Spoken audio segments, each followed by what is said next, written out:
بسم اللہ الرحمن الرحیم، السلام علیکم۔ میرا نام ڈاکٹر احمد اعجاز ہے اور آپ دیکھ رہے ہیں ڈاکٹر احمد اعجاز آفیشیل یوٹیوب چینل۔ آج ہم بات کریں گے مچھلیوں کے خوف کے بارے میں۔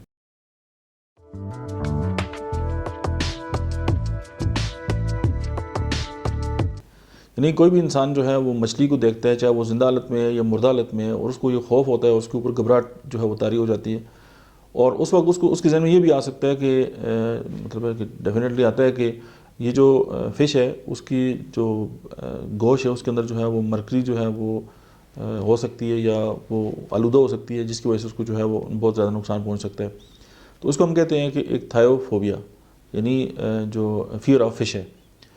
اور اس کی جو ایمپیتھک ادویات ہیں، اگر وہ یہ سمجھتا ہے کہ کنٹمنیشن کی وجہ سے، تو سفلینیم ہے، اس کے بعد جو ہے وہ اورم میٹیلکم ہے، نائٹرک ایسڈ ہے، اور مرکسال ہے، مرکار بھی ہو سکتی ہے، اور اس کی سورائنم بھی جو ہے وہ میڈیسن ہے۔ تو یہ چند میڈیسن ہیں جو اس طرح کی خوف سے جو ہے آپ کے مریض کی جو ہے وہ جان چھڑا سکتی ہیں۔ Thank you very much.